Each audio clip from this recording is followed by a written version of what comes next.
I'm north of Phoenix, north of Cave Creek in the, we're headed for the Spur Creek Ranch trail system, and then maybe over to the Arizona Trail, just out for a couple days.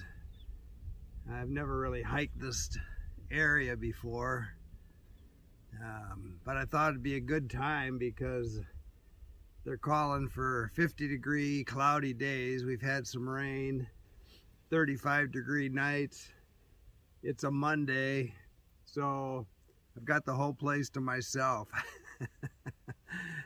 You know, it's really hard to even get away to find some silence in around these areas. Even back in the superstitions, you've got there's a lot of straight flights, even from my town, Traverse City, right down to Mesa Gateway Airport in Phoenix. Direct flight, cheap, and their flight path is right over the superstition. So, you know, every 10 minutes at least, you've got a jet going over. Just hard to find some solitude anywhere anymore.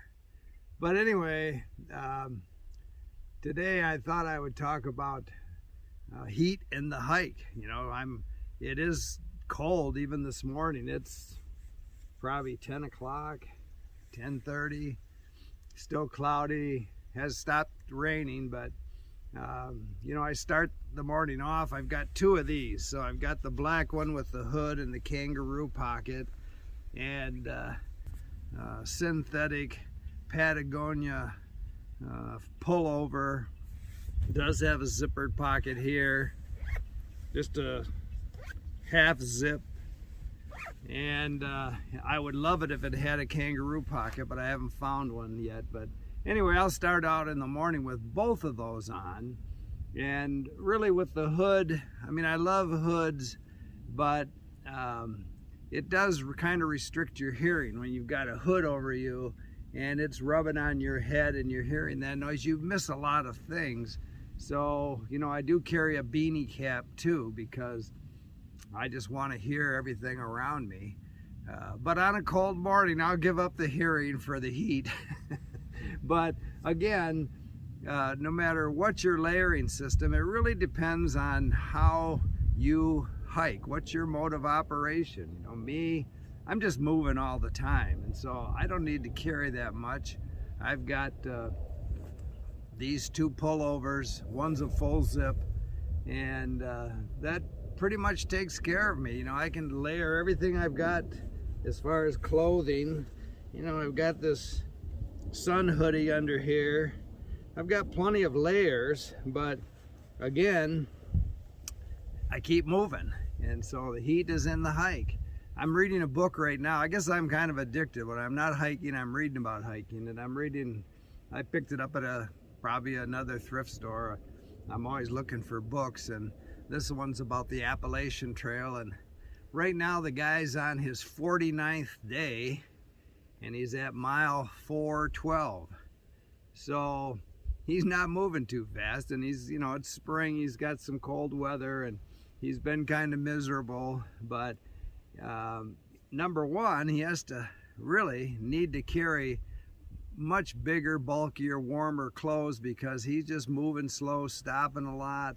I mean, he's doing like 8-mile days, and he's probably cold just because he's not moving fast enough. And the slower you move, the heavier you're going to be. You got to carry more food, you got to carry more water, you got to carry heavier clothing in cold weather, or else be miserable.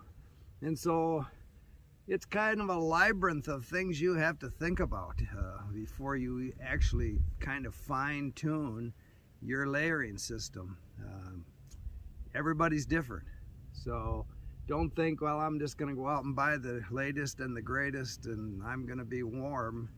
You're not. You're going to have to figure out how you hike, what weather you're hiking in, what layering systems you can take on and off. I mean, I start out in the morning, it could be really cold, and like this morning, I peeled that black hoodie Patagonia off immediately because I was starting to heat up. And you know, when that sun comes out like it did just now, this thing will go pretty fast. So again, there's a lot of things to think about. You don't have to be a rocket scientist to be a backpacker, but not one size fits all, and you got to find out what your size is and what your fit is. Keep smiling.